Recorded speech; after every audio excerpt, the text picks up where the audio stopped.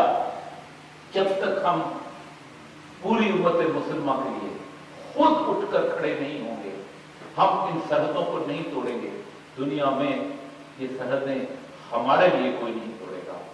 وَإِذَا بُعِثَ الْخَلِيفَتَيْنِ, تم میں سے اگر 2 خلیفوں کی بیعت ہو جائے تو بعد والے کو قتل کر دیا جائے.